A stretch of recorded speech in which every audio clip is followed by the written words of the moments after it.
Olá pessoal, tudo bem? Vou fazer mais um vídeo de segurança da informação e nesse vídeo eu vou abordar a história da criptografia. Bom, o que é a criptografia? Eu já tenho outros vídeos aí que eu discuto esse assunto, né? Mas basicamente é o quê? Algoritmos matemáticos ou técnicas que transformam um texto legível em algo que a gente não consegue ler.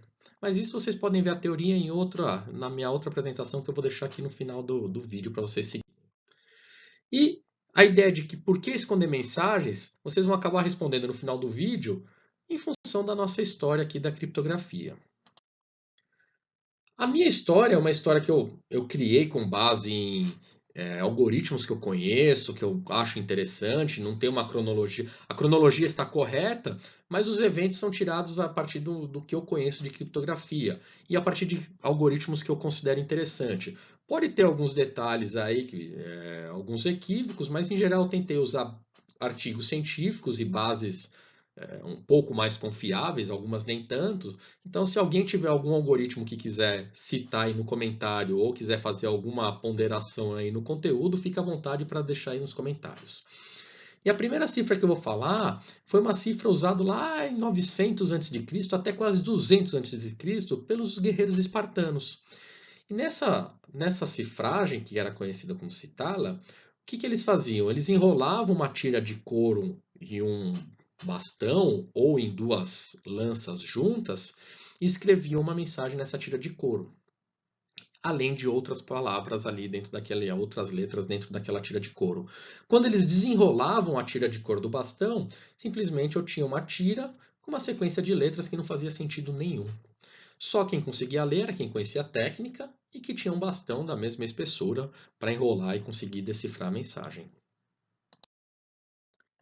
Ainda num período, né, de 600 a 500 a.C., um pouco contemporâneo daquele citado anteriormente, tem as nossas cifras hebraicas. E aqui a gente trata a cifra principalmente de Atabash, que é o quê? Atabash significa Aleph, Taf, Bet e Shin, que são letras do vocabulário hebraico, onde A é a primeira letra, Taf é a última, Bet é a segunda e Shin é a penúltima. Ou seja, eles invertiam o alfabeto deles. Então, todas as letras que eram A no texto limpo, no texto claro, ela era cifrada em Z, tudo que era B era cifrado em Y e assim vai. Então, para escrever, por exemplo, a palavra cifra, o C do texto legível se transformava no meu X. O I se transformava no meu O e o F se transformava no meu U. E assim eles escreviam todo o texto. No século V a.C., o historiador Heródoto ele escreveu algumas histórias, né, da Grécia Antiga. E ele escreveu uma história sobre Estieu, que durante as guerras eles usavam mensageiros com mensagens cifradas. Na verdade, a mensagem não era cifrada, a mensagem era oculta, era escondida. Ele escrevia no couro capilar desses mensageiros e essa mensagem ficava escondida pelo cabelo do mensageiro.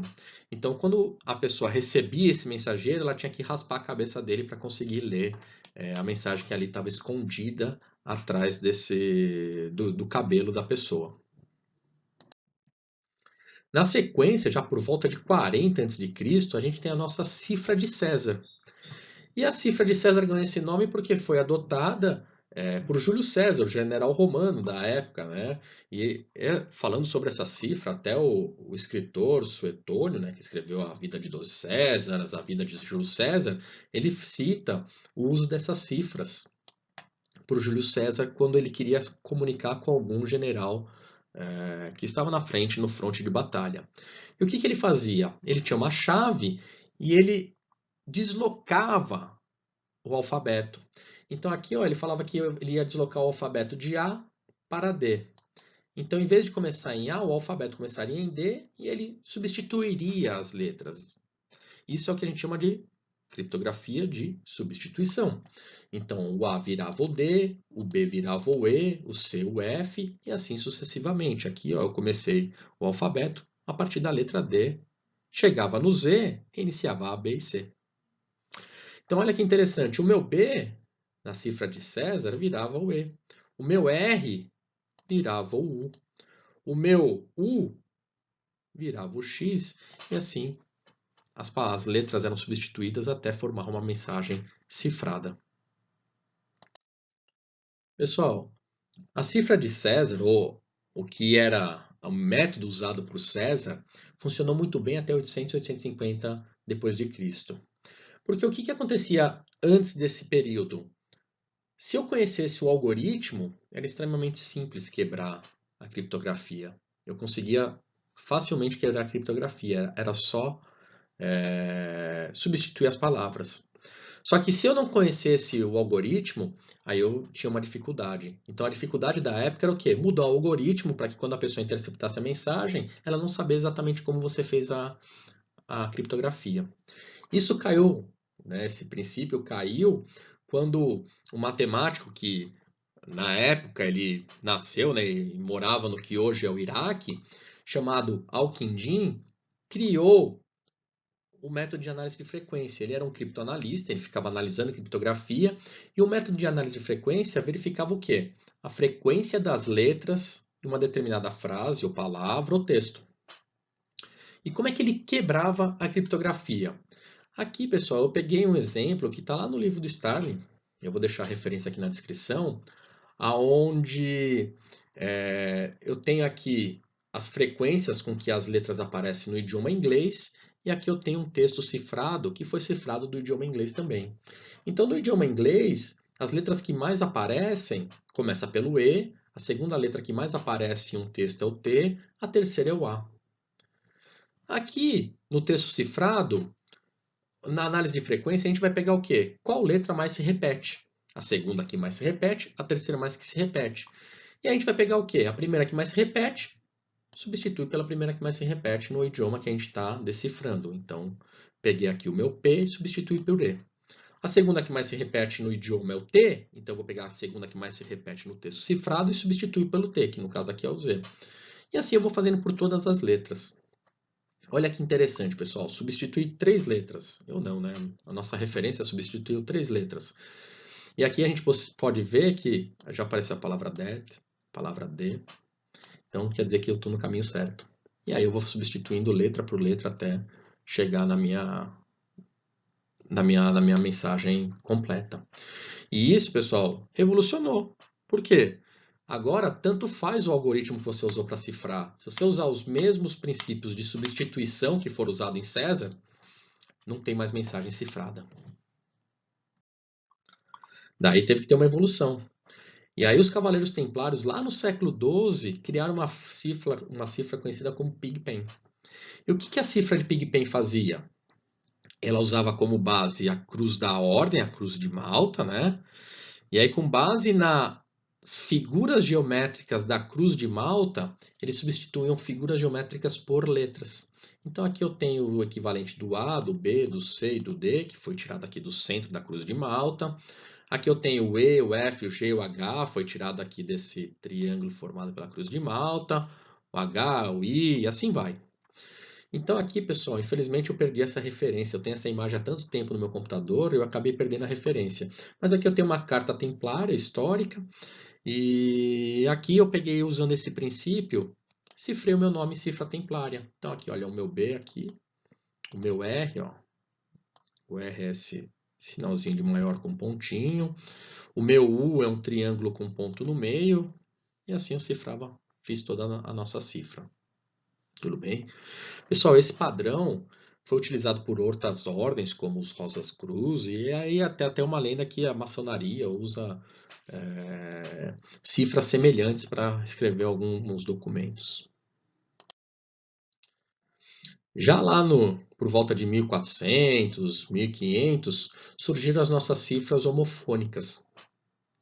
E aqui a gente usava, por exemplo, desde Michel Steno, o Doge de Veneza, como o rei Luís XIII da França, usavam essa codificação, aonde palavras, né, como a gente não podia mais usar o princípio de César, eles começaram a o quê?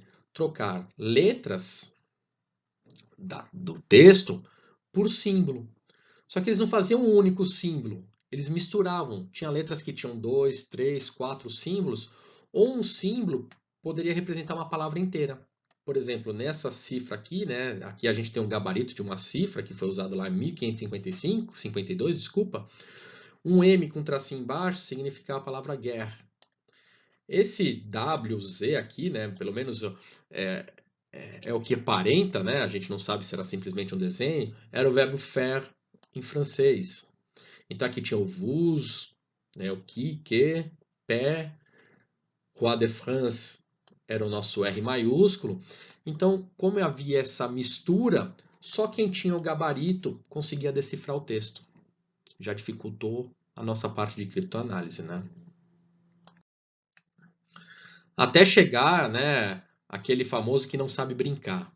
E aí tem uma cifra que ficou conhecida na história como cifra de Vigenère, e hoje já tem controvérsias, né? Vigenère era Blaise Vigenère, um matemático francês, né, que levou o nome, né, para essa cifra, mas hoje já tem um pouco de controvérsia de quem realmente criou essa cifra.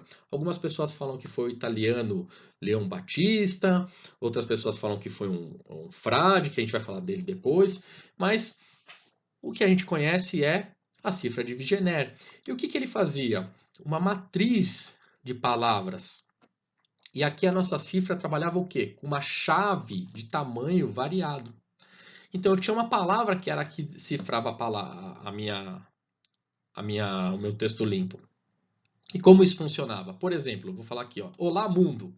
Vou cifrar usando como chave a palavra cifra. Eu fazia o pareamento ali entre as letras, né? Então, por exemplo, a primeira letra da minha chave era a primeira letra da palavra, então C com O, eu tinha que olhar na tabela. C com O era o meu Q. Aí eu ia pegar a segunda com a segunda, L com I, olhava lá, L com I era o meu T. E assim eu ia fazendo o texto inteiro a partir da minha palavra-chave. Pessoal, esse sistema ficou anos e anos e anos, e as pessoas falavam que esse sistema era inquebrável, era indecifrável. Até lá em 1854, o nosso Charles Babbage, o nosso Lord Babbage, né, casado com a nossa Adla, né? O criador, quem não conhece ele, procure a história desse senhor, né, que foi considerado o pai da computação, porque criou a máquina diferencial 2, e a sua esposa, né, a nossa Ada Lovelace, ela foi a primeira programadora da história, ela que fez o primeiro algoritmo da história que rodava na máquina do Charles Babbage. E tem alguns estudos, alguns documentos que ele, na época, em 1854, nossa, eu estou falando aqui de uma cifra de 1465, em 1854 ela foi quebrada, né, ou uma cifra derivada dessa de Vigenère, né, a história é um pouco controversa aí, foi quebrada por ele. A verdade é que ele acabou não publicando, né, isso aí foram o trabalho de historiadores que depois identificaram essa quebra dessa cifragem. Bom, mais uma cifra histórica aqui caiu e foi quebrada. A gente também tem nosso abade Benedito, né, Joanes Tritemius, que lá em 1499 ele escreveu o livro Estagnografia, que foi a primeira vez que essa palavra surgiu, e depois ele escreveu um livro chamado Poligrafia, aonde ele mostrava vários esquemas de criptografia de textos. É um livro bem interessante, vou deixar até o link para vocês olharem o livro, mas é bom olhar com um guia para vocês entenderem o que ele quis colocar ali nos capítulos dos livros. Né? O Poligrafia é dividido em 6 livros, então alguns livros abordam uma coisa, outros abordam outras coisas. Já lá em 1790, a gente tem, né, Thomas Jefferson criou o que a gente chama de cifra de roda. E essa cifra de roda consistia em quê? Ele criou ali, eram círculos que tinham o alfabeto, ele criava 36 discos de madeira com todas as letras em cada disco, e para você achar a mensagem, você tinha que ficar girando o disco até formar a mensagem. Né? Thomas Jefferson foi um dos pais fundadores da América, né? A gente tem o rostinho dele até hoje na nota de $2, né? E o que ele mandava? Ele mandava a mensagem, uma sequência cifrada, que a partir do momento que você colocasse a sequência cifrada, em algum momento do círculo você conseguia ler o texto que ele queria que você lesse. Já na guerra na Guerra Civil Americana, pós Thomas Jefferson, né, Alson Stager, que era o gerente geral, um dos fundadores da West Union, que era a companhia de telégrafo, ele criou a cifra conhecida como cifra de Stager. E o que essa cifra fazia? Né? Ele usava o nosso Hauptziffer, o princípio. Ele fazia duas etapas. Ele pegava uma mensagem qualquer, então, por exemplo, João estará esperando no Parque do Ibirapuera às 18 horas. Ele vai pegar, vai substituir algumas palavras, então normalmente ele substituía os nomes, então ele tirava João e colocava Roberto, isso claro, previamente acordado com todas as partes. Parque ele substituía por rua, Ibirapuera ele substituía pelo Lava-Pés, hora ele tirava o índice, o valor ali. E aí ele colocava dentro de uma matriz. Claro que uma matriz pequena assim fica mais elementar. Mas depois ele mandava uma senha do tipo down 2, down 1, up 3. Então ele pegava 2, down 2, ele pegava a coluna 2 e descia. Então Roberto vai estar down 1 esperando na rua, up 3 do Lava-Pés às 18. Além da sequência que você tinha que ler, ele passava, né, as palavras, você tinha que saber as palavras que ele usava para substituir todo esse texto. Pessoal, na sequência a gente tem aqui a nossa cifra de rail fence. E aqui é um pouco controversa a história, né? Algumas referências que eu li também afirmam que ela foi usada também durante a Guerra Civil Americana, mas algumas outras referências remetem a esse tipo de cifragem antes disso. A ideia dessa cifra ela é similar à cifra usada lá em Esparta em 800 a.C. Ela embaralha as letras, né? Só que aqui ela vai embaralhar um texto. E como é que isso é feito? Eu vou pegar um texto qualquer e eu vou escrever esse texto em função da minha chave. Então, por exemplo, uma chave 2 eu vou escrever ela usando 2 linhas, uma chave 3 eu vou usar escrevendo 3 linhas. Só que eu vou fazer o quê? Eu vou alternar as letras da minha frase pelas linhas. Então, eu primeiro escrevo o T na primeira linha, o E na segunda, o S na primeira, o T na segunda. E aqui ó, eu vou formando a minha palavra. Né? Vou até mudar aqui o cursor. Ó. Vou mudando aqui, teste. Estou seguindo aqui. Ok? Nas 3 linhas a mesma coisa. Ó. Seguindo a setinha, eu estou vendo que eu estou fazendo a palavra ali, escrevendo ela em zigue-zague, alternando as letras e as linhas. Depois, para escrever o texto cifrado, eu escrevo a primeira linha inteira, depois eu escrevo a segunda linha. Então, meu texto cifrado vai ser T, S, E, E, A, L, assim a sequência. Olha o meu texto cifrado com a chave 2. O mesmo se repete quando eu mudo a chave. Eu vou escrever a primeira linha, a segunda linha e depois a terceira linha. E esse vai ser o texto cifrado com a chave número 3. Já ali em 1854, Charles Wheatstone ele criou a cifra Playfair.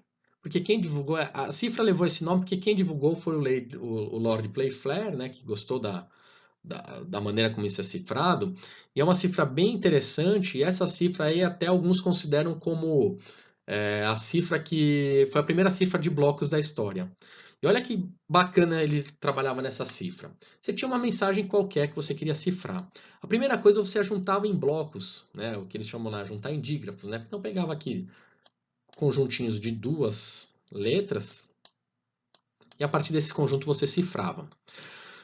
Você tinha uma chave, você definia a chave que você queria. No caso aqui, eu um pouco coloquei a chave Bruno.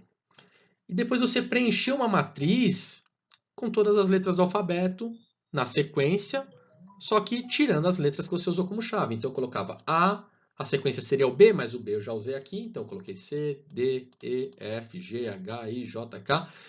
Quando chegou aqui no meu R, como o R já estava lá na frente, eu pulei e assim vai. Tudo bem? Essa é a primeira parte da cifra. Na sequência, o que era feito? Deixa eu apagar aqui. Eu começava a olhar os meus conjuntos de letras. Então eu pegava o meu C e o meu I. Aí eu analisava. O C e o I estão em linhas diferentes. Então eu ia fazer o quê? Eu ia substituir pelo quadrilátero. Então eu pegava esse quadrilátero aqui, que eu criei, o C com o I. O meu C virou D e o meu I virou H. Então olha lá, o meu C virou D e o meu I virou H. Na sequência, ó, peguei o F e o R. Novamente, olha lá, o meu F está aqui e o meu R está aqui. então eu faria o quê? O meu quadrilátero FR, então o meu F virava o meu C e o meu R vira o O. Olha lá, R, O, F, C. E o A e o D? O A e o D eu consigo achar o meu A aqui e o D aqui. E aí, nesse tipo de cifra, quando eu tenho cifras, as letras estão na mesma linha, eu pego o cara da direita. Então, o A vai virar o C e o D vira o E. E uma terceira opção, se as letras que estão aqui estão na mesma coluna. Então, se eu pego duas letras na mesma coluna, eu pego para cifrar a letra de baixo. E aqui eu tenho o meu texto cifrado, equivalente ao cifra de Playfair. Pessoal, essa aqui, há relatos que foi usado até a Primeira Guerra Mundial, esse tipo de cifra. E finalizando a nossa parte antiga das cifras, né? Depois eu vou fazer um vídeo falando sobre as cifras modernas. A gente tem aqui as nossas cifras de máquinas rotativas. No começo do século XX, algumas pessoas patentearam mais ou menos ao mesmo tempo, uma nos Estados Unidos, uma na Suécia, o que a gente chama de máquina rotativa. E o que é essa máquina rotativa?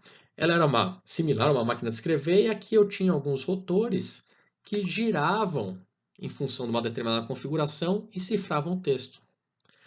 Bom, esse princípio de máquina rotativa inspirou o alemão Arthur Scherbius, desculpem a pronúncia, que criou uma máquina que ficou extremamente conhecida como a máquina Enigma. Que ele usava esse princípio de máquina rotativa e, de acordo com a configuração que você fazia na máquina, você girava os rotores e aí você tinha uma cifra polialfabética ali através de um processo eletromecânico.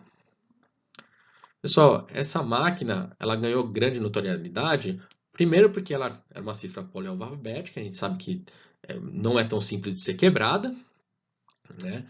E também ficou muito popular porque era muito fácil de usar, eu não precisava de um matemático lá olhando tabelinha e tal, né? Pela própria máquina eu digitava aqui pela configuração, eu cifrava a mensagem e decifrava muito rápido.